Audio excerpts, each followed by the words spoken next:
Bueno, el texto que yo decidí leer se llamaba Una corta historia de la tecnología en la educación. Y hacían entonces en este documento un recuento de qué fue lo primero que se hizo, cuál era el trasfondo de la educación, ¿cierto? Desde la metodología griega en la cual se utilizaba el discurso como el método para expresar las opiniones. Y como en ese momento entonces el docente esperaba era que el alumno repitiera o recitara de memoria. Esa es una práctica que duró mucho tiempo y es cierto que hasta hace muy poco todavía se utilizaba.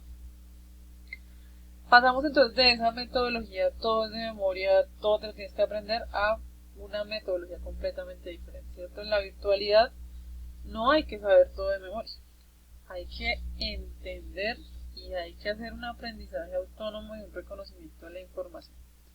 Y entonces el estudiante es el eje, pero el docente es quien genera las estrategias para lograr eso.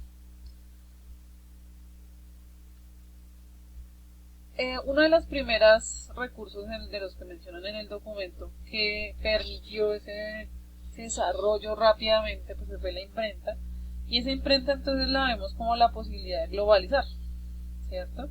Hoy en día esa globalización ya no depende de lo que leemos escrito o impreso, ¿cierto? Depende de lo que leemos online, y entonces necesitamos estar todo el tiempo informados de lo que pasa en cualquier parte.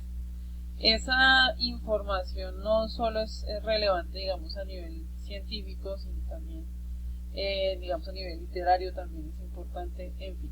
Hay muchos aspectos en los cuales debemos tener en cuenta esa posibilidad de conocer o de reconocer el conocimiento que se genera en muchas partes del mundo. Hubo herramientas entonces que muchos conocimos, desde el Blackboard, que fue de las primeras herramientas que se mencionan también en el documento, que era de los primeros entornos online que se desarrollaron para la parte académica. Y hoy en día entonces nosotros como docentes, con este cambio de perspectiva, con esta pandemia, entonces necesitamos empezar a generar objetos de aprendizaje en los entornos virtuales, y eso ha sido, yo creo que un reto para todos nosotros, el desarrollar actividades que permitan evaluar diferentes habilidades del estudiante. Algo que a mí me llamó particularmente la atención y que hay que reflexionar es el uso de ciertas herramientas como la radio. La radio era hasta hace un tiempo, ¿cierto? Miren, acá esta es una propaganda de cómo en los años 60 entonces se promocionaba el hacer el bachillerato por radio, ¿cierto? Y era el recurso del momento. Desafortunadamente hoy en día nos vimos abocados a recuperar ese elemento en la educación, ¿cierto?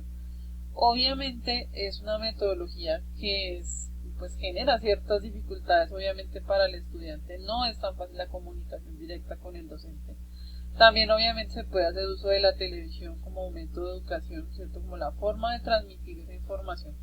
Pero entonces obviamente tiene unos retos bien importantes, sobre todo en el tema de la comunicación con el docente, con el tutor.